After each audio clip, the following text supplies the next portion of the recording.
Hey guys, tonight we're diving into a story that's guaranteed to leave you thinking, how did a medieval king end up dying in the most bizarre, painful way imaginable? It's the kind of historical tale that makes you wonder if the people back then were simply more creative when it came to plotting revenge. Imagine this, you're a king, the ruler of England, living in the early 14th century. You've got all the power, all the glory, all the riches, everything a person could dream of. Yet somehow, none of that matters when betrayal comes knocking at your door. So, before you get comfortable, take a moment to like the video and subscribe, but only if you genuinely enjoy what I do here. Let me know where you're watching from and what time it is over there. Now, dim the lights, maybe turn on a fan for that soft background hum, and let's ease into tonight's journey together. Edward II's reign, spanning from 1307 to 1327, was not exactly what we would call a glorious period in English history. Imagine trying to run a country while keeping it together with string and duct tape, because that's pretty much how his leadership worked out, by today's standards. Edward's time as king would probably be seen as a reign in progress, an unmitigated disaster, but it wasn't always this way. Edward II had all the makings of a successful king. He was the son of Edward I, one of England's most powerful and respected monarchs. In fact, his father had a reputation so fierce. He was known as the Hammer of the Scots, which, honestly, sounds more like a title you'd get in a heavy metal band than in a royal lineage, but, you know, power and war kind of come hand in hand in medieval times. So, when Edward II ascended to the throne after his father's death, everyone assumed that he would continue the family legacy, lead England to greatness, and maybe even add a few more noble titles to the collection. But, and here's where things get interesting, Edward II didn't quite live up to his father's expectations. He wasn't the warrior that his father was, and that was a huge problem. Edward I had forged a fearsome reputation on the battlefield, whereas his son, well, let's just say that Edward II was more of a sit back and let others do the heavy lifting kind of guy. The dude was far more interested in personal friendships and courtly love than in military conquests or political manoeuvring. So, instead of rallying his kingdom for battle or getting into heated debates with nobles, Edward was more likely to be found hanging out with a few good friends and possibly making some questionable decisions about who should rule alongside him. Which brings us to one of the most critical and controversial relationships in medieval history. Edward's bond with his closest confidant, Piers Gaveston. Now, historians still argue about the nature of their relationship. Was it just a super close friendship? Or was there something more going on? Some accounts suggest that Edward and Piers were inseparable, even to the point where their relationship caused political unrest. Imagine the King of England, surrounded by powerful nobles and rivals, choosing to spend his time with someone who, at best, was an outsider, and, at worst, a person who would come to represent everything that was wrong with Edward's rule. And let's not even get started on the jealousy. Edward's nobles were furious about Piers' influence, and they had every right to be. You can't just waltz into a monarchy, let some random dude from nowhere get all the perks, and expect everyone to smile and nod. It doesn't take a genius to figure out that people weren't exactly thrilled about this arrangement. But let's back up for a second, because what's a kingdom with no internal issues? Right, Edward II didn't just face problems from his nobles or his personal relationships, he also faced political and social turmoil. By now, England's influence in the world was starting to wane, while Edward's father had been a force to be reckoned with. There were murmurs across the English lands that Edward II wasn't quite living up to the family's standards. So, what happens when you're the king of a kingdom that's slowly crumbling? You start looking for ways to prop up your reign, and that's exactly what Edward did. Instead of fighting in the name of England, He was more concerned about who was in his inner circle, especially Piers Gaveston. This guy wasn't even a noble, he was a knight. But to Edward, he might as well have been royalty. And naturally, this didn't sit well with his enemies. Which brings us to a pivotal moment in history. In 1311, the barons, those noble, rich landowners, had had enough. They rose up and forced Edward to banish Piers Gaveston from England. It was one of the first signs that Edward's grip on power was weakening. And it wasn't just because of his questionable choices, it was the fact that he wasn't listening to anyone. His reign became a hot mess of political scheming, betrayals, and alliances that were more fragile than the finest glass. But what's fascinating here is the fact that this power struggle wasn't just about one man, it was about a system, a dynasty that had begun to crumble under the weight of its own dysfunction. Now, let's talk about that tension for a minute. It's one thing to be a king in medieval times, where treachery and rivalry are par for the course, but it's another thing entirely when you're King Edward II, and the weight of your father's reputation is suffocating you at every turn. Edward's reign was a fragile balancing act, one that had already begun to unravel long before he even took the throne. But there's something even more tragic in his story, a moment that would seal his fate. His failure to truly understand his nobles, his failure to recognize the growing threats to his throne, and his failure to let go of personal attachments. These were all factors that led to the bitter end of his life. And here's where the story takes a dark turn, because while Edward was struggling to maintain his reign and please all the wrong people, there was a group of individuals lurking in the shadows, ready to pounce. By 1326, after years of political instability and rising rebellion, Edward was essentially trapped. And what's a king to do when his back is against the wall? He makes a decision, a bad decision, that would end in a gruesome, horrifying fate. But we'll get to that in the next section. So, where were we? Yes, the troubled reign of Edward II, if you're just joining us. We've established that this was not your run-of-the-mill medieval monarchy. This was a kingdom on the brink. A king who seemed more interested in his personal friendships than in the very real problems facing his country. Now, after years of political tension, Edward's enemies weren't simply waiting for his mistakes, they were actively plotting his downfall. The Queen herself, Isabella of France, was growing increasingly unhappy with her husband. Their relationship had started off with the usual political motives, but it had slowly turned toxic, and as history would have it, Isabella would be the one to lead the charge that would forever change England's fate. But before we get to her ultimate betrayal, let's talk about how the kingdom was already teetering on the edge of disaster. You see, Edward II wasn't just dealing with a few rebellious barons or nobles who didn't like his choices.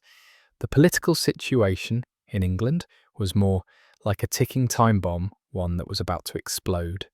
Edward's father, Edward I, had ruled with an iron fist, but Edward II, he was, well, let's say he wasn't quite as proficient at the whole ruling with authority thing. His leadership style was more about personal indulgence and less about enforcing control. It's like inheriting a sports team that has won championships for decades, only to find out that you're more interested in taking selfies than playing the game. And that's exactly what happened with Edward. Now, let's zoom out a bit and look at the landscape of England during this time. The nobles were powerful, yes, but they were also becoming increasingly disillusioned with Edward's reign. The kingdom was in chaos, not just politically, but economically. England was fighting costly wars with Scotland, and these were draining the kingdom's resources. Meanwhile, back at the palace, Edward's focus was on Piers Gaveston, the man who held more sway over the king than anyone else. To many of the barons, this was nothing short of an embarrassment. How could a king put the fate of the realm in the hands of someone who wasn't even a noble? How could he let a mere knight, someone who should have been an ally, not a source of tension, control so much of his rule. And if that wasn't bad enough, Edward didn't just ignore the political unrest brewing around him, he actively fed it. His refusal to listen to his nobility, his stubbornness in keeping peers by his side, and his growing tendency to alienate anyone who questioned him made things worse. He thought his position was secure, that the power of the crown would always protect him. But the truth was, he was making enemies left and right. The Queen, Isabella of France, had had enough. She had grown disillusioned with her husband, not just because of his unflattering choices in friends, but because of his blatant disregard for her own influence and needs. Isabella was a powerful woman in her own right, the daughter of the King of France, and she had come to England with a political marriage in mind, but that marriage had turned into a farce. Edward, instead of supporting her, had isolated her. She had her own desires, her own ambitions, and when she found an ally in Roger Mortimer, a Welsh noble who had his own grievances with Edward, things started to heat up. It didn't take long before Isabella and Mortimer began to plot against Edward. You could almost picture the conversations happening behind closed doors, as Isabella and Mortimer exchanged ideas, their plans taking shape in the shadows. It was a political affair unlike any other, full of betrayals, whispered promises, and a sense of inevitability. They were on a mission to dethrone a king who had no idea what was coming for him, but for all their plotting, it wasn't just about power, it was about something more personal for Isabella. She wanted control, but she also wanted revenge. Her marriage to Edward had turned sour, and this was her chance to rewrite the script. Now, historians still debate how much Isabella truly loved her husband, or if it was just a marriage of convenience for political gain. Some argue that her growing anger and eventual betrayal were the result of years of mistreatment. Others claim that she was simply a shrewd political operator, playing her cards to secure her future. One thing's for sure, though her alliance with Mortimer was the spark that lit the fire of rebellion, the Queen and Mortimer's plan was nothing short of audacious.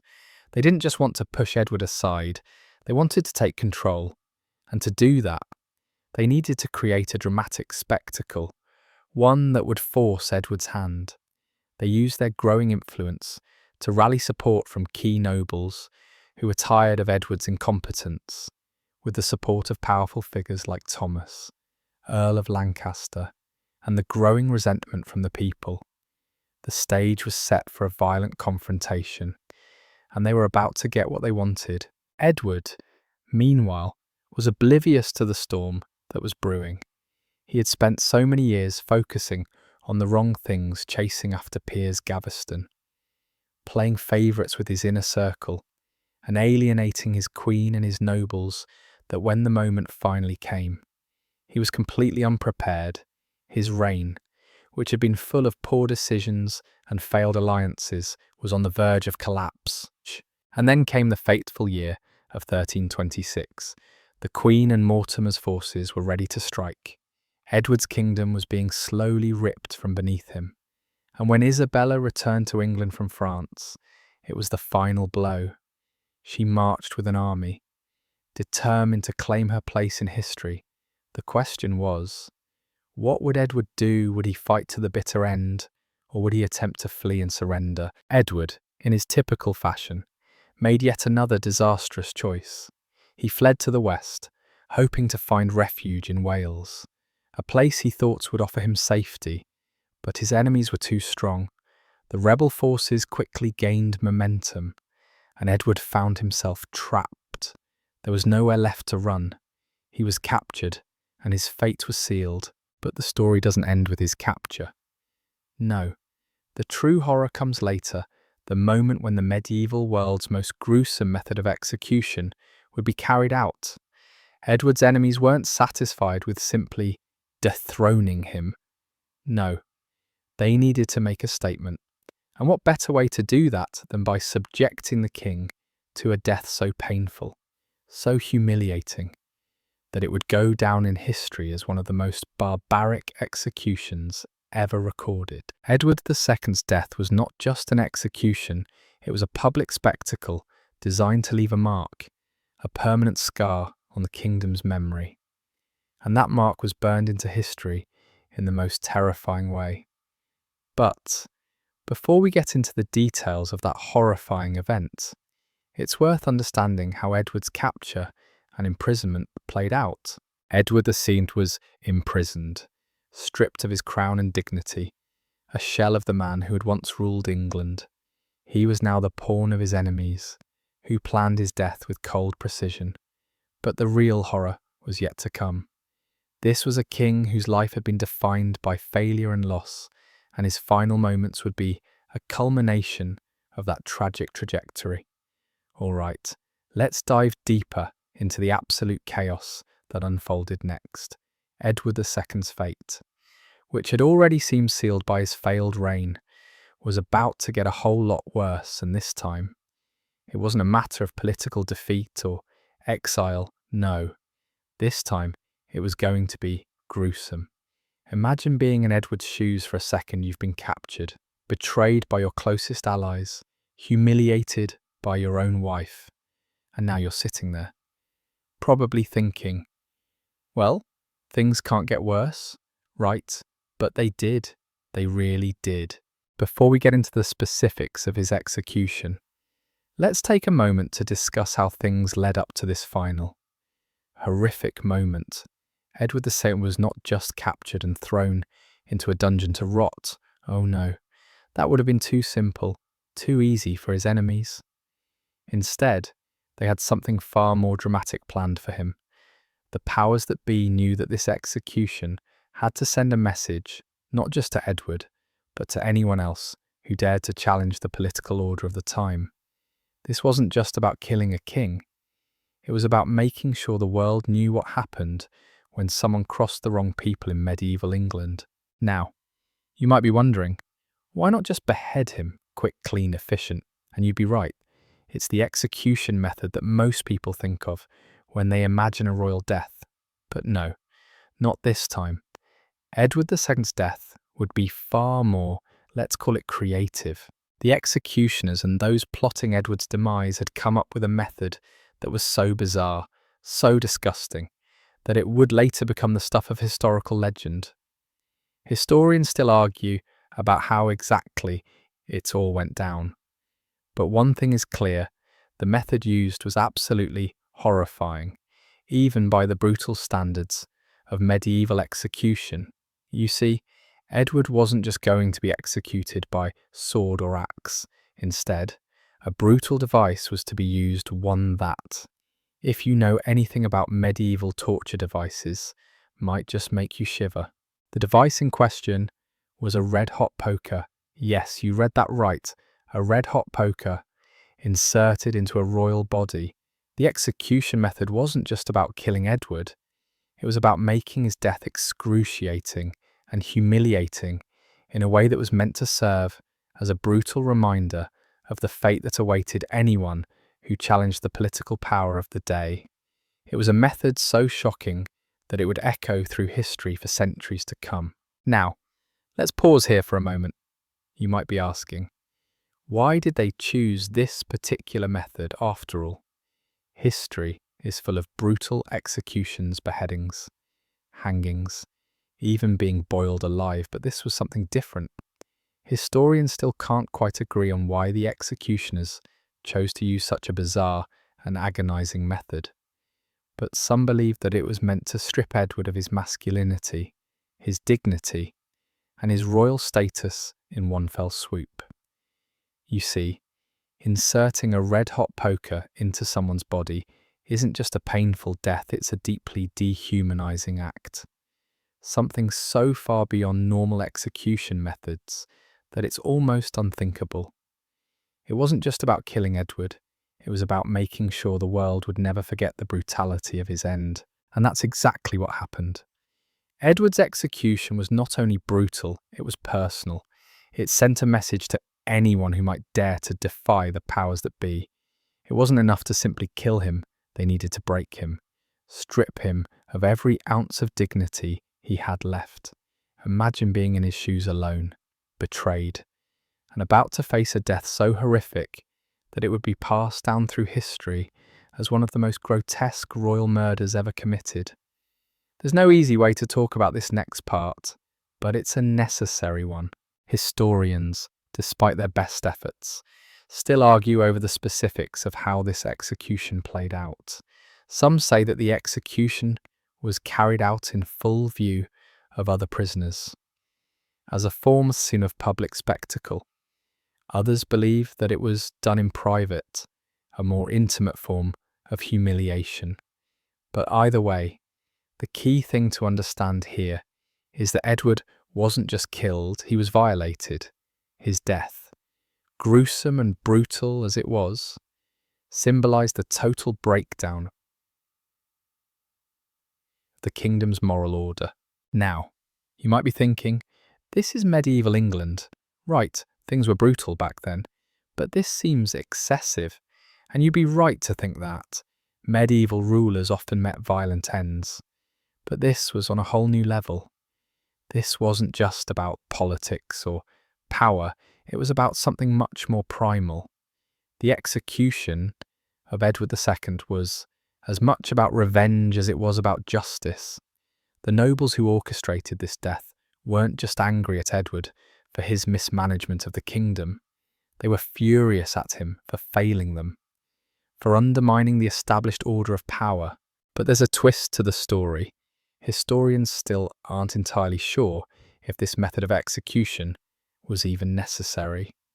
The story that Edward was murdered with a red-hot poker comes from chronicles that were written after the event, which leaves room for doubt. Some argue that the entire tale was exaggerated, created as a way to demonize Edward II and ensure that his memory was forever tainted. Perhaps, they argue, Edward's death was simply violent, but not as grotesque as later accounts would have us believe. Others suggest that the idea of a red-hot poker was used as a symbolic tool, meant to strike terror into the hearts of future monarchs and anyone who might entertain the thought of defying the nobles. And then there's the idea that Edward didn't die by this method at all. Some accounts suggest that Edward II died in a more conventional manner, perhaps smothered or simply starved to death in his prison cell.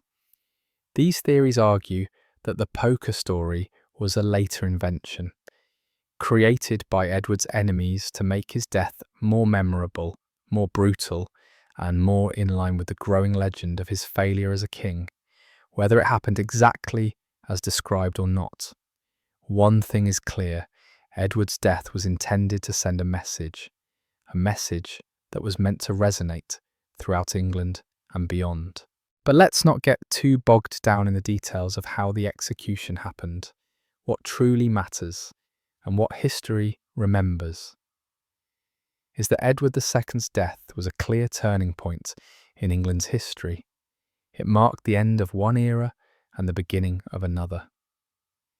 It was the final act in a long struggle for power, one that saw the fall of a king and the rise of those who would reshape England's political landscape. In the aftermath of Edward's death, things didn't exactly calm down. If anything, the political upheaval was just beginning.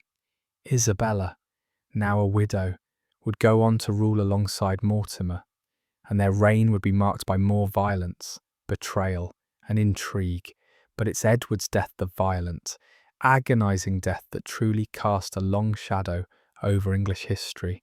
His murder, whether by red-hot poker or some other method, was a powerful statement, one that would reverberate through the centuries. And so, the brutal end of Edward II serves as a grim reminder of what can happen when a king loses his grip on power, and when those who once served him decide they've had enough. It's a story full of political scheming, personal betrayal, and a death that still haunts the pages of history. But before we move on to the aftermath of his death and how it changed England, remember this: Edward's tragic end was as much about a king who failed his people as it was about the dangers of letting your enemies grow too powerful. His story is a cautionary tale that still echoes through time by now. You might be wondering, Okay, we've gone over the gruesome details, but what happened after Edward's shocking execution? Was his death the end of his story? Or was it just the beginning of another chapter in the turbulent history of England? Well, here's the thing. While Edward II's death was indeed brutal and bizarre, it wasn't the moment that completely sealed England's fate. Oh no, far from it. The repercussions of his murder sent shockwaves through the political landscape, and what followed was a time of even more dramatic events, betrayals, and struggles for power. So buckle up, because what's coming next is a real roller coaster of a story. When Edward II died, it wasn't just the loss of a king, it was the end of an era, as we've seen. His reign had been marked by corruption, failures, and a growing sense of disillusionment among the English nobility. But even in his final moments, Edward's murder didn't just remove a king from the throne, it opened the door for new figures to step in and claim control. Enter Isabella of France, Edward's wife, who had played a significant role in his downfall, and Roger Mortimer, her lover, who would quickly become a political force to be reckoned with. Let's pause here for a moment. Isabella's role in this entire saga is fascinating, to say the least. Now, some of you might be thinking, isn't she the victim in all this, the wronged queen? Well, sort of, but not exactly. History paints a complex picture of Isabella. She wasn't just some helpless woman stuck in a bad marriage. No, she was a shrewd, politically astute queen. And when things went sour with Edward, she didn't hesitate to play her cards. In fact, she and Mortimer had been secretly plotting for years to overthrow Edward and take control. Their affair wasn't just a personal betrayal, it was part of a calculated strategy to replace the king with their own puppet. At the time of Edward's death, Isabella and Mortimer were in a prime position to capitalise on the chaos. They weren't just going to sit back and let things unfold. They seized power with a speed and ruthlessness that shocked even the most hardened of English nobles. The pair quickly took control, and Isabella, now effectively the ruler of England, managed to place her son, Edward III, on the throne, making him the king, albeit as a figurehead, to everyone else. Isabella was the true power behind the throne. She had essentially orchestrated the downfall of her husband, and now she was in charge. But Isabella's rise to power wasn't exactly smooth sailing. Her relationship with Mortimer, although strong enough to overthrow a king, was far from stable. Mortimer was ambitious, power-hungry, and not exactly a man who knew how to play nice. His control over the kingdom, while formidable, began to alienate key members of the nobility, especially as he grew more reckless in his rule. And Isabella, she was starting to realise that she had created a monster. Mortimer wasn't interested in sharing power, he wanted it all.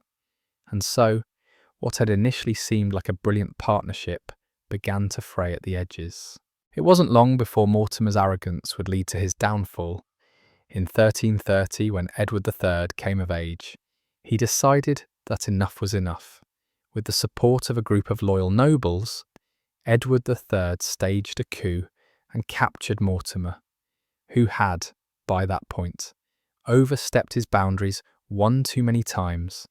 Mortimer was tried for his role in Edward II's death and, predictably, he met a rather unpleasant end. The once powerful Mortimer was executed, and Isabella, his lover, was sidelined.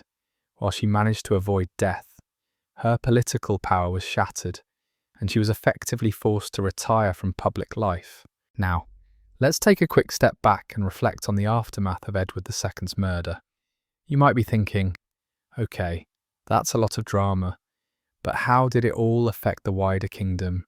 Well, the murder and subsequent power struggle didn't just change the course of the royal family's fortunes, it also changed the very nature of English politics for years. The nobility had been growing increasingly disillusioned with Edward II's inability to govern. His murder, however, created a vacuum of power that left England vulnerable to external threats. The next several years would see England embroiled in conflicts that would shape its future for centuries to come, none more significant than the 100 Years' War. But before we get into all of that, let's think about how the general public perceived all of this. Keep in mind that, in medieval England, the average person didn't have access to the same information we do today. News didn't travel quickly, and most people were far more concerned with day-to-day survival than with royal intrigue. The fact that Edward II's death became such a big deal, so much so that it's still talked about today, is a testament to how deeply it resonated with the English people. It was, without a doubt, a major political event that had lasting consequences. But it also became a story, a gruesome story. Yes, but a story that people would whisper about for generations to come. One of the more bizarre aspects of Edward II's murder is how it would go on to influence royal executions for centuries. Historians argue about the why and how of the red-hot poker story, but regardless of whether it was true or exaggerated, the symbolism of such a brutal and humiliating death became ingrained in the collective memory of English history. After all, what's more chilling than a king dying in such a shocking, public, and degrading way if you were a noble, or even a commoner? This was a lesson: don't cross the wrong people, or this could be your fate. The idea of royal murder took on a new and terrifying form. What's perhaps even more fascinating is that Edward II's legacy was cemented, in a way, not just by his failures or his unfortunate execution, but by the mythology that arose around his death. It's the kind of story that people just couldn't help but embellish, from the red-hot poker to the dramatic overthrow by Isabella and Mortimer. These events became fodder for plays, stories, and poems. Edward II's death wasn't just a political move, it became an event that encapsulated the violence, betrayal, and complexity of medieval life. The execution, the fall from grace, and the eventual rise of Edward III all served as a reminder of just how precarious royal power could be. Edward II, a king who had been handed a crown, lost it in the most tragic and violent manner possible. His death didn't just mark the end of his life, it marked the beginning of a new era of politics in England, one that was influenced by the harsh lessons learned from his rule. But, perhaps more importantly, his death marked the transformation of a kingdom. Edward II's murder, gruesome and bizarre as it was, became a pivotal moment that shaped the course of English history for decades to come. So, while Edward II may have met a bloody and painful end, his legacy didn't die with him. No, it lived on in the hearts and minds of those who learned from his mistakes. The story of his murder would become a cautionary tale for future kings, a dark reminder of the fragility of power.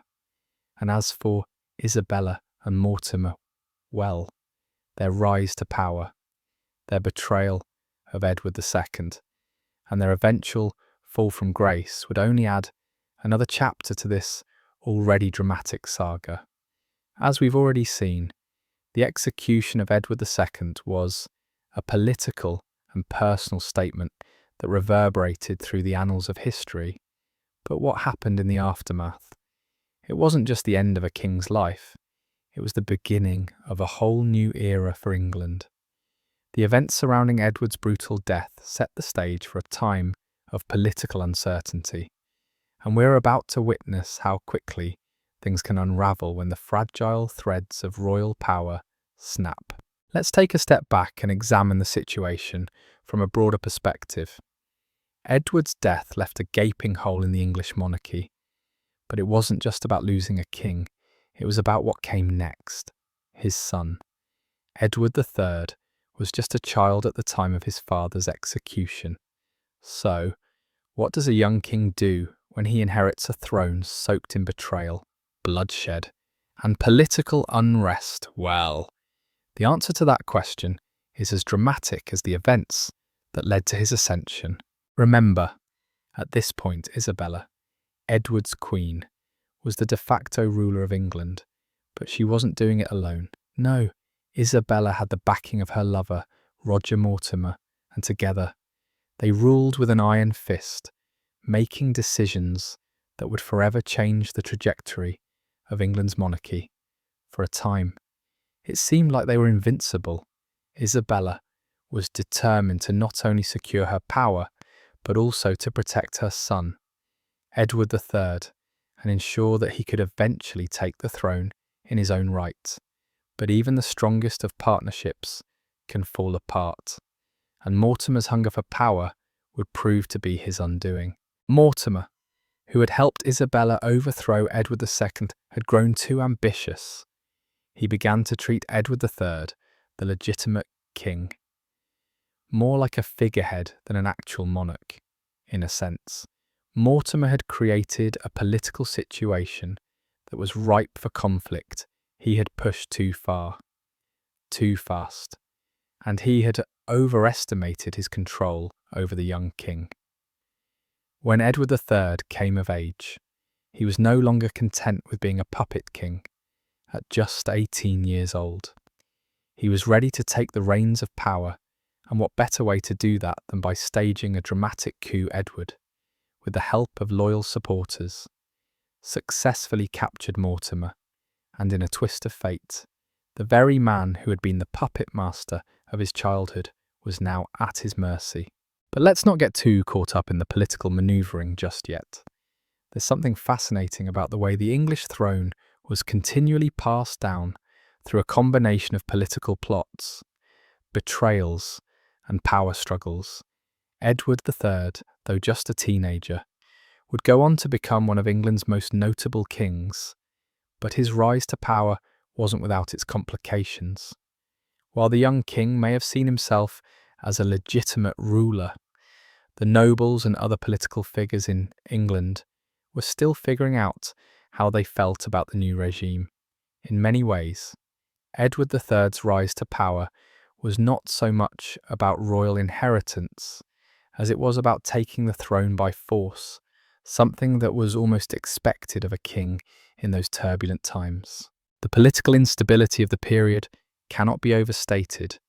Edward III's reign, which was technically supposed to be an age of renewal and stability, started off with a fair amount of uncertainty. In fact, his early reign was characterized by ongoing tensions between the monarchy and the nobles. Edward was still growing into his role as king, and as with any young monarch, he had to prove himself to those who doubted his abilities. Mortimer's downfall, though it secured Edward III's place on the throne, wasn't the final word on the political instability of the time. Far from it, Edward still had to contend with the consequences of his father's death and the challenges that came with his rapid ascent to power. You see, one of the most significant consequences of Edward II's murder was the ripple effect it had across Europe. The execution of a monarch, particularly one as brutal as Edward II's, didn't just affect England, it sent shockwaves through the entire continent. Monarchies throughout Europe began to question their own positions of power, wondering if the same fate could await them. The murder of a king was a rare and powerful act, one that could change the course of history, and in this case, it did. The English throne became a symbol of both power and vulnerability, and it would take decades before the monarchy regained its former stability. But it wasn't just the throne of England that was in jeopardy. Edward II's murder had long-lasting consequences for the entire political structure of medieval Europe. The event would become a cautionary tale, a lesson in the dangers of betrayal, power struggles, and political manipulation, and, of course, the execution of Edward II would forever tarnish the image of the English monarchy, leaving future rulers with the task of rebuilding their reputation. And then there's the personal side of Edward's death. It wasn't just the nobles and political figures who had a stake in this dramatic saga, there were the common people. 2. The murder of a king doesn't just affect the political elite, it affects the very fabric of society. The execution of Edward II would have been witnessed by people from all walks of life, and the brutality of his death would have had a profound impact on them. Imagine living in a world where the death of a monarch is not just an event that happens behind closed doors, but a public spectacle, a gruesome reminder of the fragility of life and the dangers of crossing the wrong people. In the immediate aftermath of Edward II's death, the country was plunged into even greater uncertainty.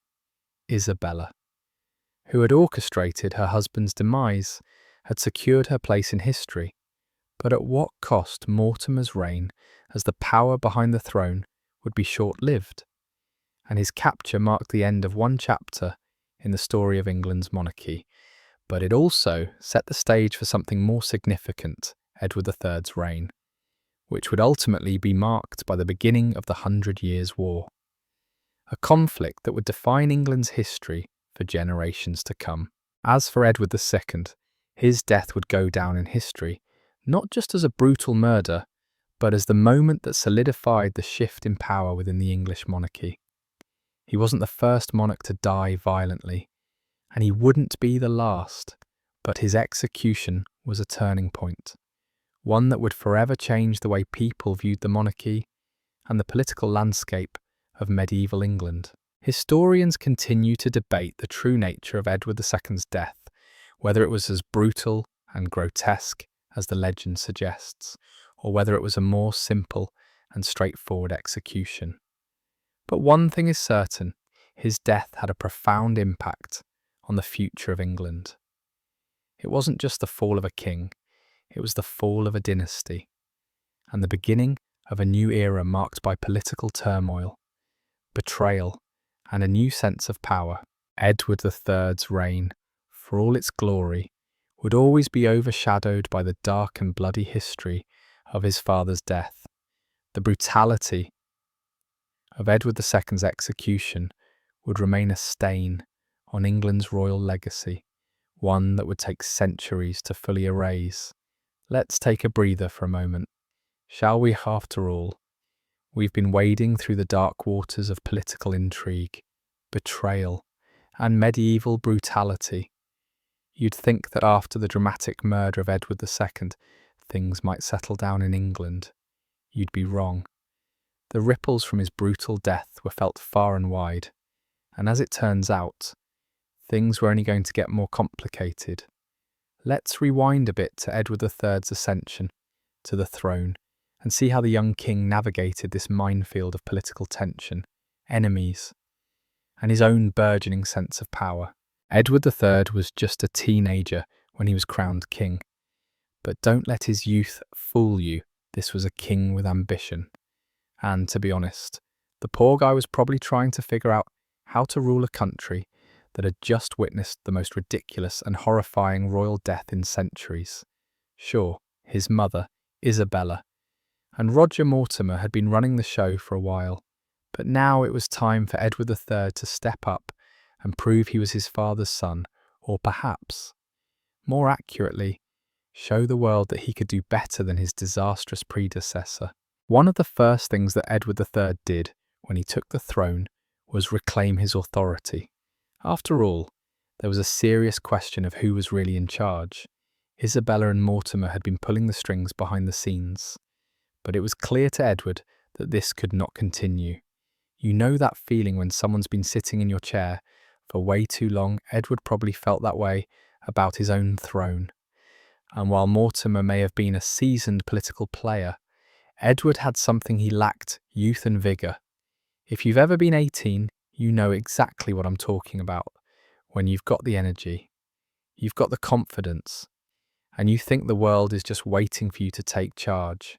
But here's the twist: Edward wasn't alone.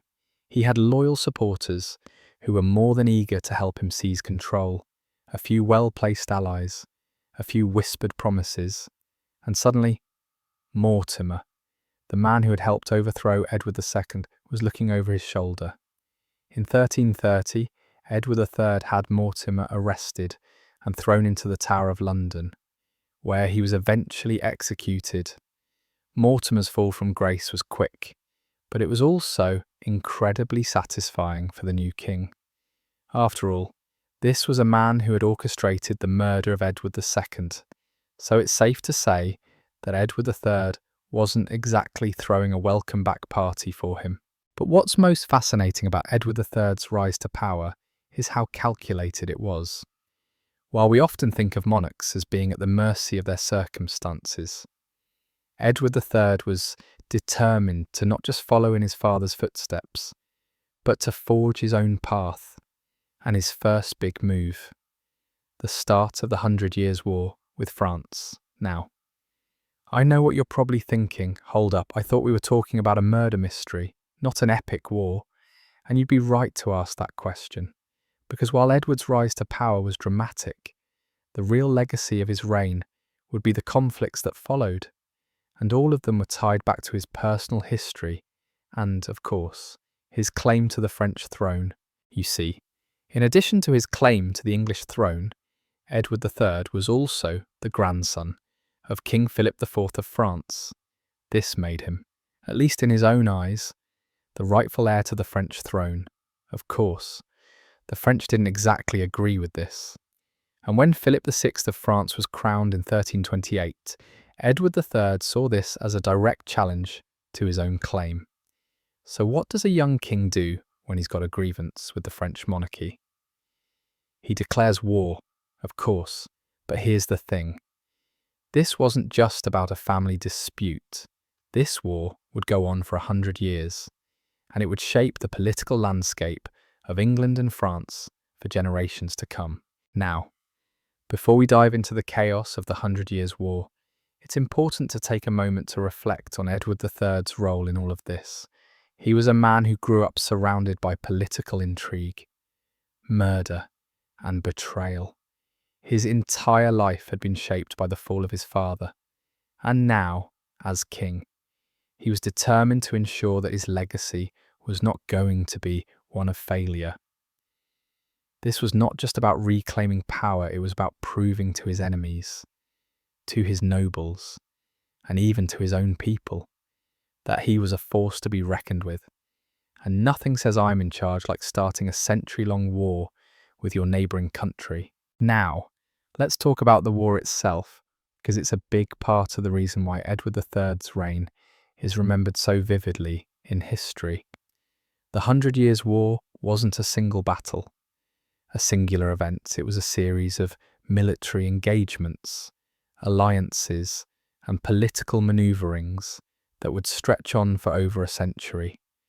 And right from the get-go, Edward was determined to establish himself as a military leader. His army was well trained, disciplined, and most importantly, loyal to him. And when it came to warfare, Edward III wasn't just relying on knights in shining armour. He understood the importance of a well-rounded military force, including the use of longbowmen, a revolutionary strategy that would go on to define his battles. But here's where things get interesting. While Edward was certainly talented on the battlefield, the war didn't go exactly as planned. It never does. Right France, despite the English's initial successes, wasn't about to just roll over. In fact, the French countered with their own military strategies. And over time, the war became less about territorial gains and more about survival. Both nations suffered greatly economically, politically, and socially, and the impact was felt by everyone, not just the kings and queens sitting at the top. But let's not get too bogged down in the details of the war for now. We'll get to that part soon enough. For Edward III, however, the war was more than just a political tool. It was a way for him to assert his dominance, to solidify his power, and to establish himself as a force in European politics. This war would not only define his reign, but also serve as a painful reminder of the ever-present shadow of his father's death. You see, The deeper Edward III went into battle, the more he had to confront the legacy of his father's tragic end. In a way, the war was Edward's way of proving that he could do things differently, that he could be the king that Edward II never was. Of course, there's no denying the impact of the war on Edward's reputation. In the early years of his reign, Edward III became something of a hero in the eyes of the people. He was seen as a strong leader who was willing to fight for his kingdom, even when the odds seemed stacked against him. But that heroism came with a cost. The war drained England's resources, and the suffering of the common people grew with each passing year. What started as a heroic campaign soon devolved into a bitter, unending conflict, one that would eventually lead to widespread disillusionment. But let's pause for a moment and reflect on what this all means. Edward III may have started as a young king eager to prove his worth, but by the time the war reached its peak, he was a king whose decisions had led to suffering on both sides of the conflict. It wasn't just about royal power anymore, it was about the human cost of war, the price of ambition, and the complicated legacy left behind by Edward II's brutal death. So, while Edward III's rise to power and his involvement in the 100 Years' War are important chapters in English history, they're also deeply intertwined with the events that led to his father's brutal end. His ascent to the throne was not just about reclaiming the crown, it was about defining his own path, learning from his father's mistakes, and navigating a world of betrayal, war, and political intrigue. As we continue down this path, remember that Edward III's reign, for all its glory and eventual military success, was forever marked by the shadow of the violent death that began it all. Now, before we move forward, let's pause for a second. We've covered a lot of ground so far, haven't we? Edward II's brutal execution, Isabella's political scheming, the rise of Edward III, and the beginning of the 100 Years' War. It's all been leading to this, a complex tapestry of royal drama, warfare, and the heavy burden of a kingdom trying to recover from a past filled with intrigue and betrayal. But the journey doesn't end here. In fact, we're just getting to the part where the consequences of Edward II's death truly begin to shape the future of England in ways no one could have predicted. The 100 Years' War, while often remembered for its military engagements and political shifts, also had a profound impact on the people of England. And while Edward III was busy fighting for his legacy on the battlefield, the country itself was undergoing changes that would forever alter the course of history. The war wasn't just a battle between kings, it was a battle between nations, ideologies, and even social classes. It was a conflict that saw the rise of the longbow, the downfall of feudalism, and the slow but steady transformation of medieval England into a more modern society.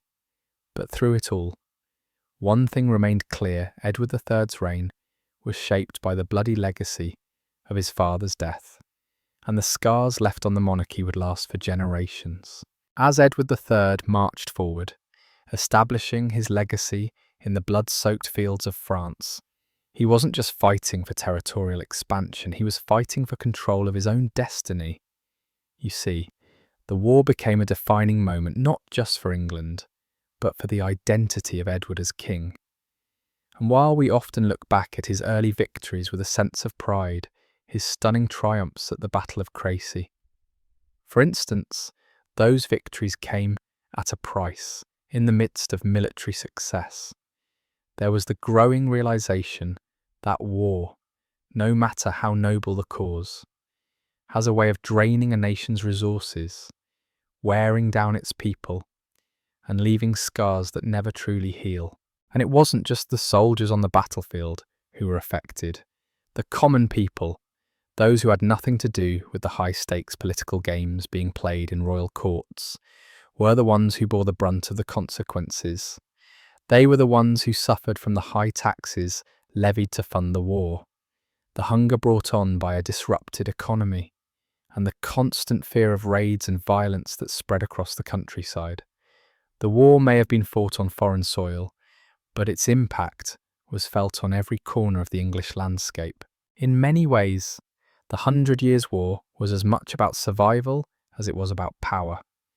Edward III, for all his bravado on the battlefield, was well aware of the human cost of the war, the men who fought in the trenches, the peasants who provided food and supplies, and the families who lived in constant fear of invasion. They all paid a price for Edward's ambition. But what's fascinating about Edward's reign is that, despite the suffering, he managed to maintain the loyalty of his people. At least for a time, the legend of Edward as the warrior king took hold, and even when his tactics were questioned, his ability to inspire his soldiers was never in doubt. But here's the twist. The very success that Edward III enjoyed on the battlefield also sowed the seeds for the eventual decline of feudalism in England. As the war dragged on, the old feudal system of land ownership and service began to crack under the pressure. The rise of professional armies, funded by the monarchy rather than local lords, marked a shift in how power was distributed in England. No longer were the king's military efforts dependent on the whims of noble lords who raised their own troops. Edward III's campaigns were backed by an increasingly centralised royal authority. This shift in power would set the stage for the rise of the Tudor dynasty and the eventual collapse of the feudal system altogether. But let's not get too far ahead of ourselves. Let's turn our attention back to Edward. He had come a long way from the uncertain teenager who had taken the throne after the humiliating downfall of his father. His military successes in the early years of his reign earned him the admiration of his subjects and solidified his position as a force to be reckoned with. But even Edward, the mighty king, wasn't immune to the toll of war. Over time, the long years of conflict, the constant demands of military campaigns, and the pressure of maintaining control over a divided kingdom began to wear him down. And let's not forget about the internal strife within the monarchy itself. The aftermath of Edward II's death had left deep scars within the royal family, and the relationship between Edward III and his mother, Isabella, was complicated at best. While Isabella had initially acted as a guiding force behind Edward's early reign, by the time the war had raged on for several years, their relationship had soured. Isabella, once a queen in control of her own destiny, had been sidelined by the very power she had helped her son secure. The political tensions between them, which had started with Isabella's betrayal of her husband, continued to simmer beneath the surface. While Edward III never went as far as to publicly challenge his mother's authority, it's clear that the two were no longer allies. Isabella, for her part, saw her influence slip away as Edward grew more confident in his own abilities. Now, you might be thinking, this all sounds pretty bleak for poor old Isabella, and in many ways it was. After all, she had orchestrated her husband's death, helped put her son on the throne, and risen to power alongside Roger Mortimer. But by the time her son truly came into his own as king, Isabella's political career had come to an end. In 1330, when Edward III turned 18, he staged a coup against Mortimer, arrested him, and had him executed. Isabella, though still technically Queen Mother, was no longer in control. The political game had moved on, and her time had passed. But what's fascinating here is how this marked a turning point in Edward III's reign. As the king regained full control of his kingdom, he started to move away from the influences of his past, the betrayal of his father, the rise of his mother and Mortimer, and the complex political web that had surrounded his early years, all seemed to fade into the background as Edward III began to take charge. But this wasn't just about consolidating power, it was about reclaiming what had been lost. And here's where it gets even more interesting. While Edward III was busy reasserting his authority, his relationship with the nobles, his military successes, and his ability to control the political narrative in England all played a role in shaping his legacy. But there was another aspect of Edward's reign that would come to define him. It wasn't just the war, the betrayal, or even his relationship with his mother.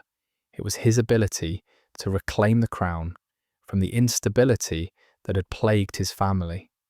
The death of Edward II wasn't just a turning point for the kingdom, it was a catalyst that pushed Edward III to reshape England in ways that would echo through the centuries. As the years wore on, Edward III's reign became more defined by the complexities of war and the toll it took on his people, despite his early victories and his success in reasserting his control over England. The legacy of his father's brutal murder would never truly leave him.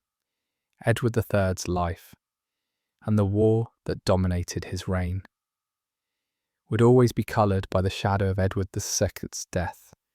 The tale of betrayal, ambition, and violence was one that would continue to haunt the English monarchy for generations. But before we close this chapter, let's pause and think about the bigger picture. The events that we've discussed, from the brutal murder of Edward II to the rise of Edward III, weren't just about individual kings, they were about a kingdom in transition. A kingdom moving from medieval feudalism towards something more modern. And the bloodshed and betrayal that accompanied this transition were not just personal, they were the price of power, the cost of ambition, and the inevitable result of a kingdom struggling to find its place in an ever-changing world. So, as we move forward in this story, remember that the impact of Edward II's death wasn't confined to a single moment in time. It was a pivotal event that shaped the destiny of not just the monarchy, but the entire nation, and its effects would ripple through history, leaving a legacy that would be felt for generations to come. Let's rewind for a moment. We've witnessed the shocking rise and fall of Edward II, the political machinations of Isabella, the dramatic coups, and the tragic murder that set the stage for the next chapter in English history. But here's the real kicker: Edward III, after all the bloodshed and political upheaval, was still left with a kingdom in turmoil.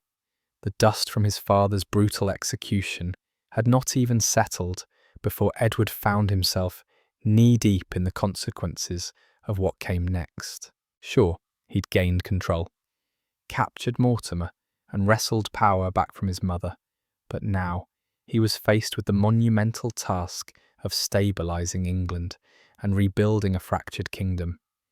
And he was going to do it in the most medieval way possible, through war, more war, and, of course, a little bit of revenge.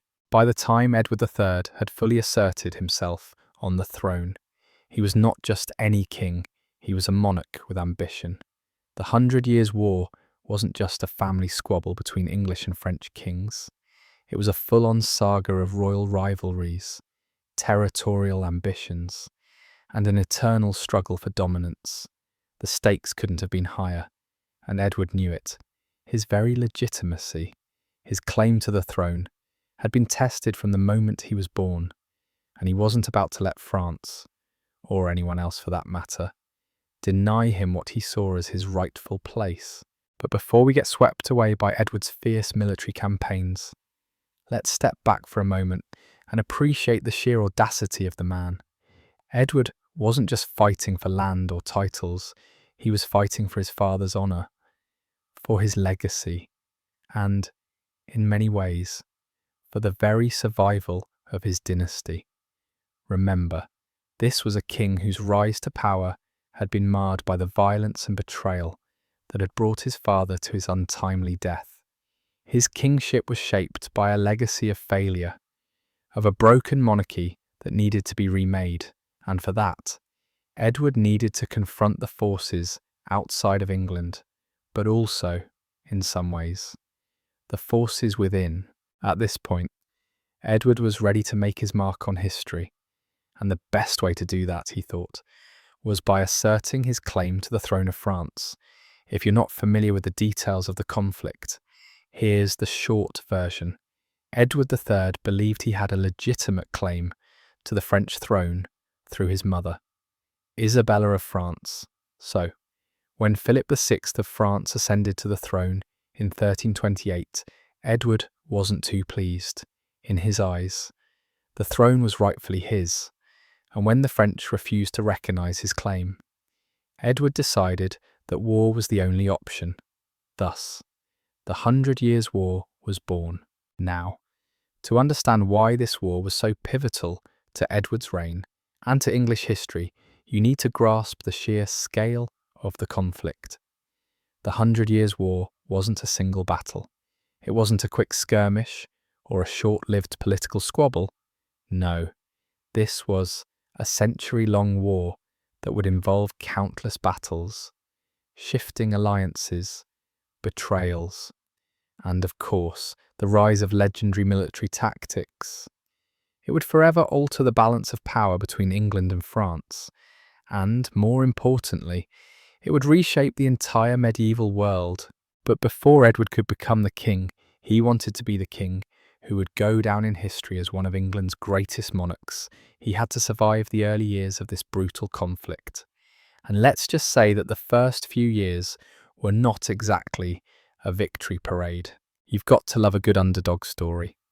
Right, Edward, while no stranger to military campaigns, didn't start off as the battle-hardened king we think of when we remember his legacy. Initially, his military strategy was shaky at best. The English were used to fighting on their own turf, and taking the battle to France was a whole different ballgame. So, after a few stumbles and some humiliating losses, Edward needed to pull out all the stops. Enter the legendary English longbowmen. Yes, you heard that right, the longbowmen. Now, we've all seen those iconic images of archers lined up, shooting arrow after arrow with deadly precision. But what's fascinating is that Edward, in his desperation, realised that the key to success wasn't just in traditional knights and cavalry. No, the longbowmen were going to be his secret weapon. And in a world where knights on horseback were the epitome of military might, the fact that English longbowmen would go on to dominate the battlefield was a huge game changer. The first major victory for England came at the Battle of Crecy in 1346, and it was here that Edward's forces proved just how deadly they could be. The French had expected a traditional battle, where knights would clash in glorious combat. Instead, they were met with a hailstorm of arrows. The English longbowmen were able to decimate the French cavalry from a distance, rendering their heavy armour useless. It was a decisive victory, and it showcased Edward's growing military genius. The man who had once been considered a weak king now stood victorious on the battlefield, and this triumph would set the tone for his reign. But let's not get too carried away with Edward's military successes just yet. We've seen this before, right? A king wins a few battles and becomes a hero, but as we all know, winning doesn't always guarantee long-term success. Even as Edward celebrated his victories, he still had a whole mess of issues back home. And let's face it, what's a king to do when, despite his best efforts, the country is still falling apart around him? Edward III's reign was marred by a growing sense of instability. The 100 Years' War may have been successful in some respects, but it was also bleeding the kingdom dry. The cost of war, the suffering of the common people, and the growing tension with his own nobles all weighed heavily on Edward's shoulders. But that's the thing about being a king. You don't get to just celebrate your victories. You've got to keep up the facade of stability, even when the cracks are starting to show. And let's not forget about the internal strife within Edward's own court. The political backstabbing and intrigue that had characterised the reign of Edward II didn't magically disappear with his son's rise to power. No, Edward III still had his fair share of rivals to contend with. And while he may have crushed Mortimer and secured his own position, there were still nobles who weren't exactly thrilled with how Edward had come to power. It wasn't a peaceful reign, even if history remembers Edward III as a warrior king. Now, we've talked a lot about war, political intrigue, and military strategy, but there's one more thing that deserves our attention: the legacy of Edward II's murder. As much as Edward III tried to distance himself from his father's brutal death, it was clear that the events of 1327 would haunt him for the rest of his life. The way his father had been betrayed and executed wasn't just a personal tragedy, it was a national shame. And even though Edward III was determined to establish his own legacy as a strong, capable monarch, the shadow of his father's brutal end hung over him like a dark cloud. Every victory he earned, every battle he fought, every political move he made, it was all, in some ways, a response to the tragedy that had unfolded years earlier. But there's one final irony in all of this. While Edward III fought tirelessly to build a kingdom that would be remembered for its strength and resilience, he too would eventually face the same pressures that had led to his father's downfall. The weight of leadership, the constant warfare, the political infighting, it all took its toll. And in the end, Edward III's reign would end in a way that was far from the glorious legacy he had hoped for. His later years were marked by illness, disillusionment, and a loss of the power he had fought so hard to secure. So, while Edward III may have been victorious on the battlefield and successful in reclaiming his kingdom, the true legacy of Edward II's murder was that it set in motion a series of events that would shape the destiny of England for generations. The bloodshed, the political manoeuvring, the betrayal, all of it was part of a larger story that would continue long after Edward III had passed from the scene. And in the end, what Edward II's brutal murder truly left behind wasn't just a king's death, it was a kingdom that would never quite be the same. All right, let's step back and assess where we are in this labyrinthine royal saga. So far, we've watched as Edward II's reign crumbled under the weight of political missteps, betrayal, and some seriously bad decisions. We've seen the king's death by a gruesome and humiliating execution, Isabella's political manoeuvring, and Edward III's eventual rise to power, a rise fueled by a need to prove himself and perhaps even outshine his father's infamous legacy. And yet, as we move deeper into Edward III's reign, it becomes clear that this was not just about royal power plays, it was also about a changing society, a society that would forever be marked by the wars, the betrayals, and, of course, the trauma of Edward II's brutal death. By the time Edward III had firmly established himself as king, he wasn't just dealing with the fallout from his father's brutal execution, he was also overseeing a nation in flux. The 100 Years' War had consumed a vast amount of resources, and while Edward's military successes at Crécy and Poitiers were hailed as victories, the cost was taking a toll. The nobility, who had once been firmly in Edward's camp, were beginning to question the price of this seemingly endless conflict. And then, of course, there was the small issue of the Black Death, the devastating plague that would sweep across Europe in the 1340s, wiping out a large portion of the population, including many of England's most skilled soldiers. Edward III, despite his early successes, was now facing a kingdom struggling to maintain itself. The war, which had begun with the promise of glory and expansion, now seemed like a never-ending drain on the kingdom's resources. But Edward, true to form, refused to back down. He had set his sights on France, and in his mind, there could be no turning back, after all. He had already gone through so much his early years marked by political manoeuvring, the brutal murder of his father, the betrayal of his own mother. It was all leading to this moment for Edward.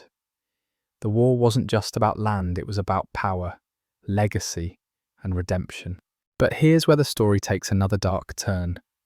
Edward's obsession with the war, his drive to conquer France and restore the honour of his house, came at a tremendous cost. As the war continued, England's economy began to suffer. The country was in a constant state of financial distress, and the king's coffers were running low. The nobles, who had initially supported Edward in his military endeavours, were beginning to grow restless. They had been promised land, wealth, and power in exchange for their support, but as the war dragged on, those promises were looking less and less like a reality.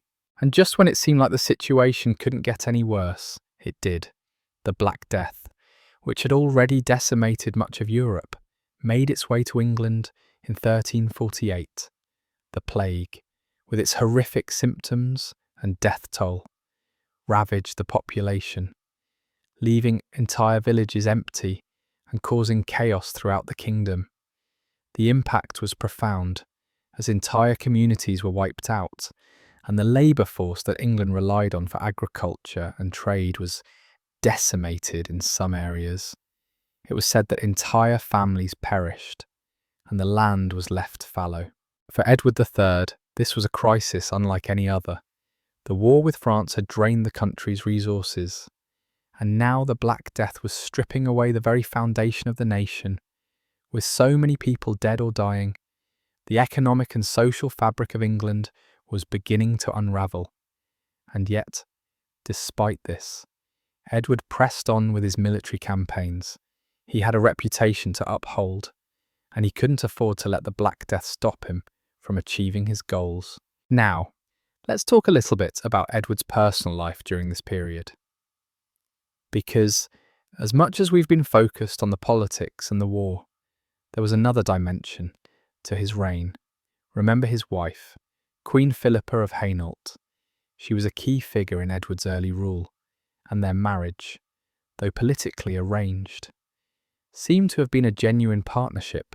Philippa, though not as publicly ambitious as Isabella had been, played a crucial role in Edward's life, not just as queen consort, but also as a mother to his heirs.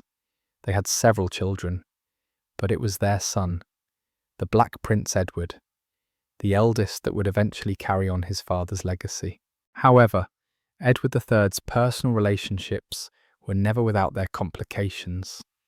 While Philippa stood by his side through the wars and the trials of his reign, Edward's court was rife with rumours of affairs and scandals. The king was known to have had several mistresses during his reign, and his relationships with these women were often the subject of gossip. One of the most notable of these affairs was with Alice Perez, a woman who would become one of the most controversial figures in Edward's court. Alice was a lady-in-waiting to Queen Philippa, and her relationship with the king created a great deal of tension at court. Some believed that Alice wielded undue influence over Edward, even advising him on matters of state. But let's focus for a moment on the implications of these relationships. While Alice and other mistresses might have provided some personal distraction for Edward, they also represented the wider tension within the royal court. There were those who supported Edward, and there were those who despised the increasing power of his mistresses, at a time when the kingdom was already in a state of unrest due to the war and the plague. These personal scandals only added fuel to the fire. The question of who had Edward's ear, who was really running the kingdom behind the scenes, became more important than ever. Now, let's move back to the bigger picture. Despite all the turmoil at court and the growing pressure from his nobles, Edward III still believed in his cause. The war with France continued, although with mixed results. He had achieved several victories, but France was no slouch in this conflict. The war, it seemed, would never end, and as the war dragged on, the lives of ordinary Englishmen continued to be consumed by it. The peasants, the soldiers, the tradesmen, all of them, were affected by the constant demands of the king. The Black Death had already left its mark, and now the war had made it worse. The 100 Years' War, for all its grand battles and royal intrigues, was also a war that exposed the vulnerabilities of medieval society. It revealed the cracks in the system, the way in which the monarchy relied on the blood, sweat, and tears of ordinary people to sustain its ambitions. And while Edward III may have been remembered as one of the greatest military kings in England's history, it's important to remember that his reign wasn't just about conquest and glory. It was about a kingdom trying to survive in a world that was changing, sometimes for the worse. And here's the real kicker: Edward III's reign, despite all his successes, would eventually come to a bitter end. The king, by the end of his life, was no longer the warrior king he had once been. His health deteriorated, and he became more withdrawn. As the years passed, the war dragged on, and Edward's grip on his kingdom began to loosen. His reign, which had begun with such promise, would eventually become a story of what could have been. Edward's achievements on the battlefield were overshadowed by the damage done to his kingdom, and the glory of his early victories faded in the face of political instability and economic ruin. The death of Edward II had set in motion a series of events that Edward III could never fully control. The bloodshed, the betrayals, and the wars, it all came at a price, and while Edward III may have succeeded in securing his legacy as a military leader, the toll on England and on his own life was undeniable. In the end, the story of Edward II's brutal murder and the rise of Edward III serves as a reminder of the cost of power, the price of ambition, and the consequences of living in a world where betrayal and violence often go hand in hand with the pursuit of a crown. As we continue down this path, the history of Edward II's brutal murder and the subsequent reign of Edward III reveals a kingdom deeply fractured by the wars and betrayals that defined these two monarchs' lives. The murder of Edward II had been a defining moment in English history, but the fallout from his violent execution didn't stop there. It had set in motion a series of events that would shape England's future. But those consequences weren't always the grand, heroic stories we often hear in the history books. No, the true cost of these turbulent times was felt by the everyday people of England, the ones who had no voice in the royal decisions but paid the price for the king's ambition. As we shift our focus now to the latter years of Edward III's reign, the glory of his earlier military victories begins to tarnish. Yes, he had fought for the crown, sought vengeance for his father's brutal murder, and won several key battles in the 100 Years' War. But as the years wore on, cracks began to appear in the very structure of his kingdom. The resources that Edward had once relied on to fuel his military campaigns were running low, and the people, already suffering from the earlier impacts of war and the plague, found themselves further burdened by higher taxes, food shortages, and the overall toll of an unrelenting war. The war with France, which Edward had hoped would restore his family's honour and reassert England's dominance, was now a drain on the kingdom's finances. Edward's early successes at battles like Crécy and Poitiers had seemed like victories for the ages, but the sheer cost of the war, both in terms of lives and resources, was beginning to show. The English soldiers, once bold and triumphant, now found themselves fighting a protracted conflict in foreign lands, far from the support of their homes. And as the war dragged on, the common people of England, the ones who had given everything to support the king's ambitions, began to lose faith in the very cause that had once united them. But let's not get too bogged down in the grand narrative of war and taxes for a moment. There's something more subtle at play here, something that often gets lost in the historical accounts of kings and battles, the personal toll on Edward III himself. We've already seen how his early reign had been defined by the need to prove himself. His rise to power had been built on the back of his father's brutal death, and the young king had made it his mission to show that he could lead in ways Edward II never could. But as the years wore on, and the endless war with France continued, Edward found himself struggling to maintain control, not just of his kingdom, but of his own mind. Here's where it gets truly fascinating. Edward III, who had once been hailed as a military genius, was slowly losing his grip on the world around him. His mind, once sharp and focused on military strategy, was now plagued by a series of personal and political crises. The war had taken its toll not only on his kingdom, but on Edward himself. The man who had once been so driven by ambition and vengeance was now burdened by the consequences of his actions. As Edward III grew older, the responsibilities of kingship began to weigh heavily on him. And it wasn't just the stress of war that wore him down.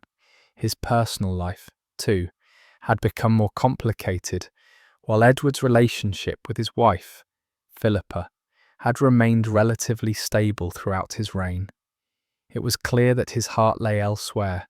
His affair with Alice Perez, a woman who wielded considerable influence in his court, had become a source of scandal and tension within the royal family.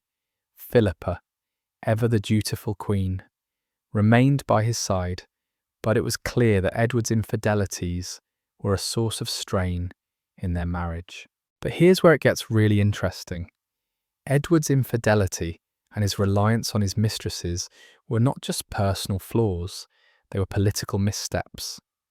The influence that Alice Perez and others had over Edward began to alienate the powerful nobles who had supported him early on. The English court, once a place of unity under Edward III's rule, had begun to fracture. The nobles who had once rallied behind the king now saw him as a weak and distracted monarch, more concerned with his personal affairs than the welfare of the nation.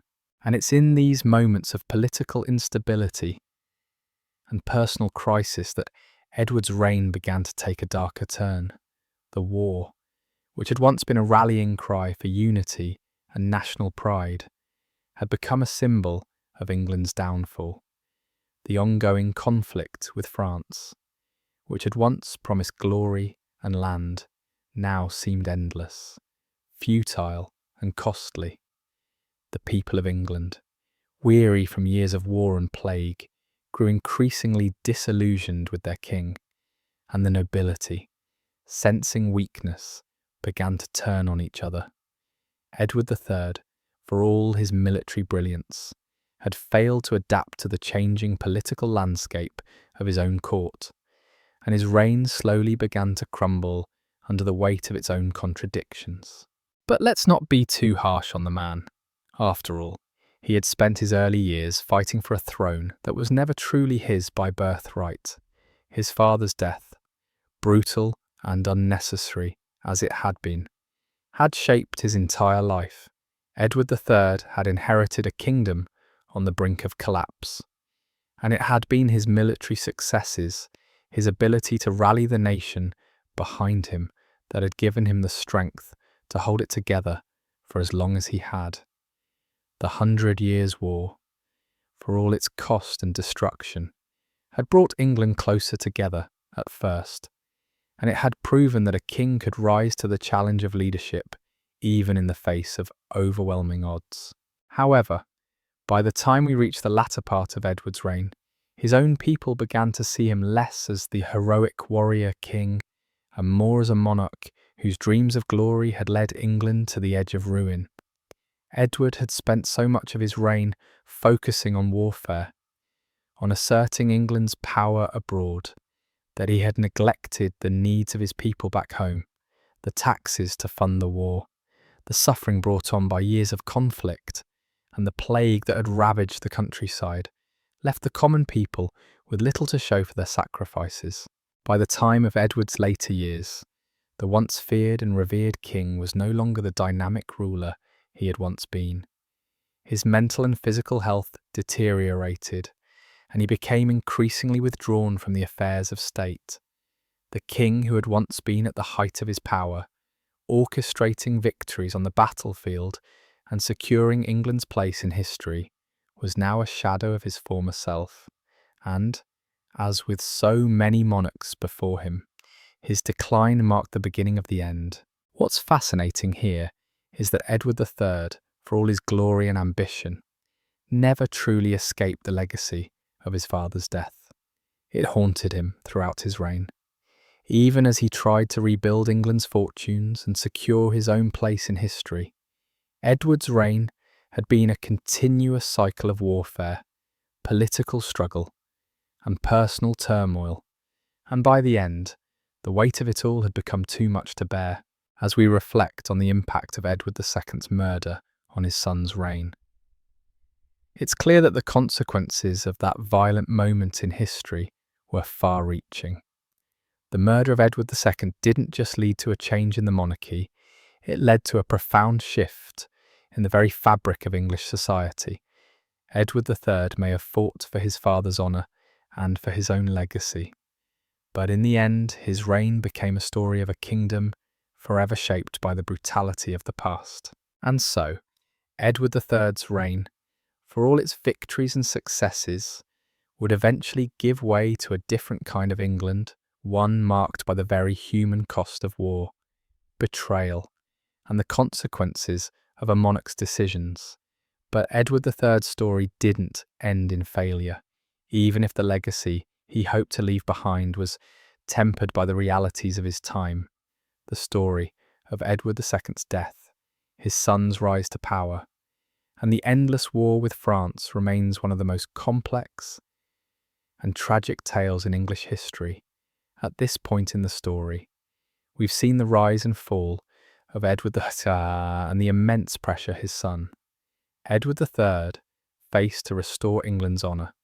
Edward III had inherited a kingdom ravaged by his father's political mistakes, but his own reign, marked by military ambition and internal strife, would also come to embody the tension between idealism and the harsh realities of ruling a kingdom. But there's another crucial layer to this tale, the legacy of the 100 Years' War and its impact on Edward III's descendants, as well as the long-lasting effects on England's monarchy. The seeds of instability that Edward II's death planted would continue to sprout for generations to come, and it's these long-term consequences that deserve our focus now. As we've seen in previous sections, Edward III's rise to power was shaped by a combination of personal vengeance, military triumphs, and political consolidation. His early victories in the 100 Years' War created a reputation for him as a fearless king who could restore England's prestige. Yet, as the years wore on, the war began to feel like an unending drain on the kingdom's resources. The constant conflict, combined with the devastation of the Black Death, left Edward III facing a world where his military might no longer could guarantee prosperity. This was a king who had fought hard to rebuild what his father had lost. But the toll of war on the people, the land, and the monarchy itself was insurmountable.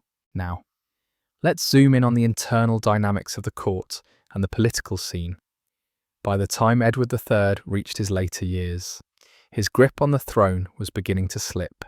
His power had been founded upon the military prowess that had brought early victories in France. But now, decades of war and political strife had taken their toll. Edward III's health began to deteriorate, and the reality of an aging monarch facing both external and internal challenges began to set in. He had led his kingdom through the heat of battle, but he wasn't invincible, and the weariness of his reign became apparent. One of the most striking aspects of Edward III's later years was the way in which his legacy was influenced by his own family. The relationship between Edward III and his son, the Black Prince, is often considered a key factor in understanding the monarchy's eventual decline. The Black Prince, Edward III's eldest son and heir, had earned his fame on the battlefield, particularly for his victories at the Battle of Poitiers in 1356, where he captured the French king. John II, his early military success made him the crown prince who seemed destined to carry on his father's legacy.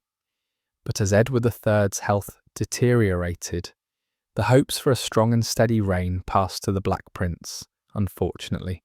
Fate had other plans. The Black Prince, despite his military genius, was never able to take the throne. In a twist of irony that must have crushed Edward III, his son fell gravely ill in 1370 during the height of his career. The prince, once the pride of England and a symbol of future greatness, never recovered from his illness. By the time Edward III died in 1377, the Black Prince was dead too, leaving behind an heir who was still a child, Richard II, a boy not yet of age to shoulder the heavy responsibility of the throne. The death of the Black Prince, in many ways, marked the end of the hope that Edward III's legacy would endure through his son. The loss of the Black Prince wasn't just a personal blow for Edward III, it marked the end of an era for England. The 100 Years' War, which had been the defining feature of Edward's reign, was now in limbo. The leadership that had once been so fiercely held by Edward and his son was no longer available to guide the kingdom.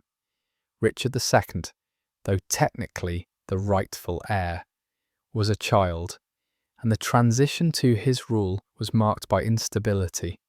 The war with France, which had been the heart of England's foreign policy for so long, began to shift in direction as the French recovered from their earlier defeats, and internal strife within England began to destabilise the monarchy. This brings us to a key turning point in English history, the beginning of the Wars of the Roses, with the death of the Black Prince. The monarchy's future was in jeopardy, and it didn't take long for ambitious nobles to start vying for power. Richard II, although a legitimate king, was ill prepared to deal with the political dynamics of a country still recovering from decades of war and turmoil.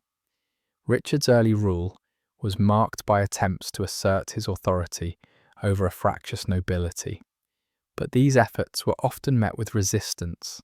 His inability to reconcile the various factions within the kingdom led to growing unrest, and it wasn't long before the throne was contested once again.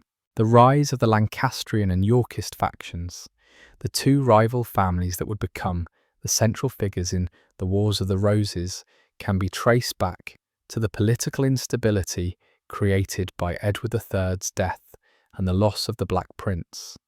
These power struggles between the great houses of England, combined with the chaos of a young king on the throne, created a perfect storm for the monarchy's collapse. What had once been a powerful, centralised monarchy under Edward III quickly fractured, with rival factions fighting for control. The Wars of the Roses, a conflict that would define England for generations, was in many ways the direct result of Edward III's failure to establish a lasting legacy for his heirs. As we reflect on the fall of Edward III's reign and the subsequent struggles of his successors, it's clear that the impact of Edward II's brutal execution was felt long after the king's death. Edward II had been a flawed ruler, but his death set in motion a series of events that would affect not just his son, but the very structure of England itself. The political and social ramifications of his murder reverberated through the next century, shaping the fate of the English monarchy and the nation itself.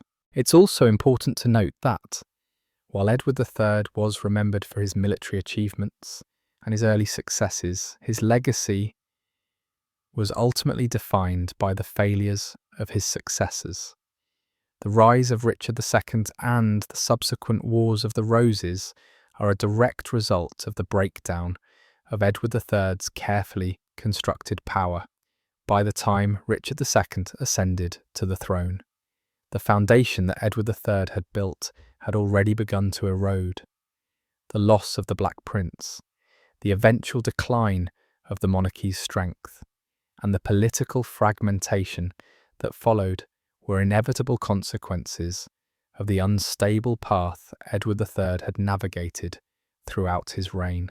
But beyond the wars and political upheaval, there's an enduring legacy to Edward III's reign, a legacy of survival in the face of adversity. Despite the early years of his reign being overshadowed by the shadow of his father's death, Edward III managed to carve out a place for himself in history. His military triumphs, while eventually overshadowed by the wars and conflicts that followed, were critical in reasserting England's place on the world stage. And although his reign ended in disarray, it's important to remember that Edward III, like so many kings before him, was a product of his time, a time when the survival of the crown was always in question, and the cost of power was high. And so, we arrive at the end of Edward III's long reign, a reign marked by military brilliance, personal betrayal, political intrigue, and ultimately, the tragic loss of the future he had worked so hard to secure.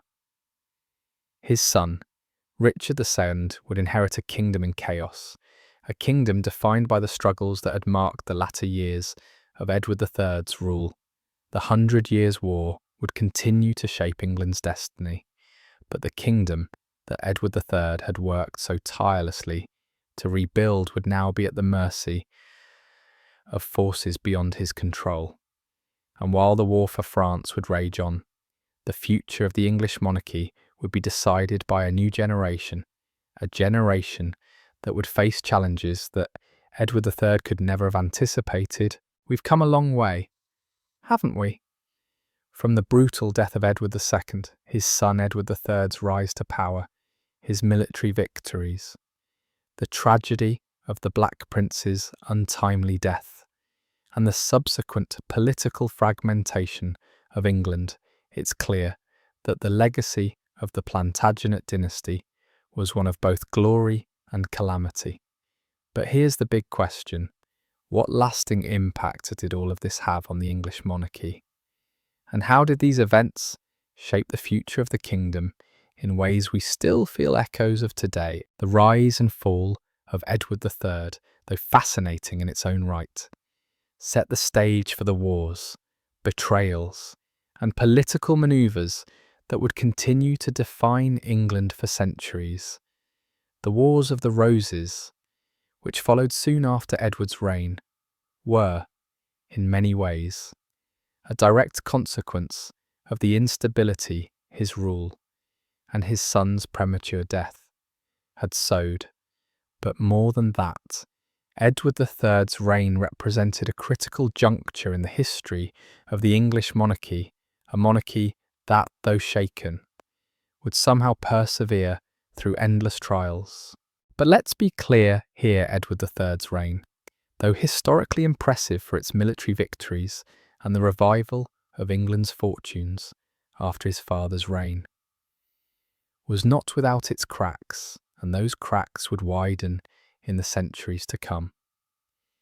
The seeds of future conflict had been sown not only by his war-hungry politics, but by the internal divisions within his own court and his family, the growing discontent between the monarchy and the nobility, the betrayal by those closest to him, and the long-standing battle for legitimacy would come to a head in the decades following Edward's death. It's fascinating to consider how the personal struggles of a king like Edward III could have such profound effects on a nation. His own personal journey, how he wrestled power from his mother and Mortimer, how he rebuilt England's military might, how he strove to ensure his son would inherit a prosperous kingdom, would all be undone by a series of political and personal missteps, the most poignant of which was the premature death of his beloved son, the Black Prince. The Black Prince was, in many ways, the golden child of Edward III's reign.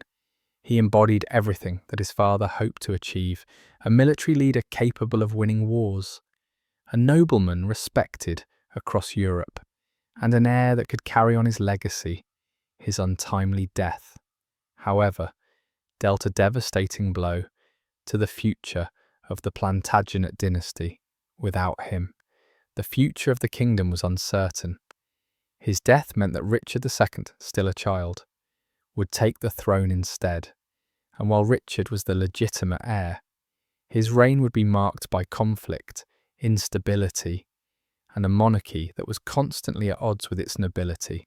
The power vacuum created by Edward III's passing and the Black Prince's death led to the political chaos that would define Richard II's reign. At the very beginning of Richard's rule, the absence of a strong, experienced king left the country vulnerable to the influence of corrupt advisors, ambitious nobles, and power-hungry factions. The death of the Black Prince, who had once been seen as a stabilizing force, allowed rival factions to gain control, and before long, Richard found himself facing internal uprisings and growing resentment from the nobility. And let's not forget the social impact of this transition. Edward III's military focus, though it may have bolstered England's reputation on the international stage, had significant consequences for the common people. The constant strain of war and the economic burden placed on the lower classes led to widespread discontent. The Black Death had already reduced the population, and now, with years of warfare draining the kingdom's resources, England found itself facing not just an external enemy, but internal strife as well. The people were tired of war, tired of taxes, and tired of the broken promises of a prosperous future. The inevitable result of all of this was the Peasants' Revolt of 1381, a direct response to the feudal system's inequality and the heavy-handed policies of the monarchy. The Peasants' Revolt, though initially unsuccessful in its immediate goals, was a significant turning point in the social and political landscape of England. The revolt showed the monarchy that the old feudal order was no longer sustainable, though it was crushed by the young Richard II's forces. The uprising was a stark reminder of how the common people were increasingly aware of the social injustices they faced. Edward III's reign, which had been about warfare and the glory of England on the international stage, had inadvertently contributed to a growing divide between the rulers and the ruled.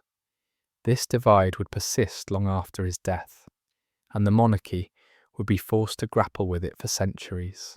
As we continue to reflect on the legacy of Edward III's reign, it becomes clear that, despite his early successes, the aftermath of his rule would be defined by a series of political and social crises. His failure to secure a stable succession, the tragic loss of his son, the Black Prince, and the growing instability within the monarchy contributed to a long period of uncertainty for England. And while Edward III's military campaigns may have been remembered with pride in the short term, the cost of those wars, both financially and socially, would continue to haunt the kingdom for generations. Now, let's talk about how the power dynamics of Edward III's court would influence future generations of English rulers. While Richard II was left with the mantle of kingship, the challenges he faced were not just about the external threats posed by France or the continuing conflict with Scotland. The true test of Richard II's reign would be his ability to navigate the treacherous waters of court politics, which had been poisoned by decades of betrayal, ambition, and shifting alliances. His reign, much like his grandfather's, would be marked by a series of power struggles and internal conflicts. And this internal strife would eventually lead to the downfall of the Plantagenets. The Wars of the Roses, a civil war that pitted the houses of Lancaster and York against one another, would erupt just a few decades after Edward III's death, though it was an entirely new chapter in English history. The roots of the conflict lay deep in the politics of Edward III's court, the loss of his son, the political intrigue surrounding Richard II, and the fractured alliances within the royal family were all factors that would contribute to the outbreak of the conflict. The Wars of the Roses, though separate from Edward III's reign, would be an enduring consequence of the turmoil he left behind. In the end, Edward III's legacy is a complex one. While he is often remembered as a powerful and effective ruler, his reign also left England with a host of challenges that would prove difficult to overcome. The political instability, social unrest, and the loss of his heir all contributed to a fragile monarchy that would be tested time and again in the years that followed. The 100 Years' War, though initially a source of pride for England, ultimately drained the kingdom's resources and left a deep scar on the country's soul: the Black Prince's death. Though a personal tragedy for Edward III, also marked the beginning of a series of events that would lead to the breakdown of the feudal order and the rise of new political factions. So, when you look back on Edward III's reign, it's hard to ignore the complex legacy he left behind. His efforts to avenge his father's death, restore England's honour, and secure his place in history were admirable. But the cost of those efforts was profound. Edward III may have won battles and gained territories, but his legacy is also one of broken promises, political strife, and a kingdom struggling to find its footing in the ever-changing world of medieval Europe. As England moved from the turbulent years of Edward's reign to the chaos of Richard II's rule, the nation's future was anything but certain. The final chapter of Edward III's reign was one of reflection and decline, a far cry from the glory days of his early victories. But the real question that lingers, even today, is this: could Edward have done more? Could he have navigated the political landscape better, ensuring a smoother transition for England after his death? Or was his reign always destined to be defined by the mistakes of the past, the political intrigue, the power struggles, and the violent legacy of Edward II's murder? We'll never know for sure, but one thing is certain: Edward III's reign, while filled with triumphs, will forever be entwined with the story of his father's death and the lasting impact of that brutal act.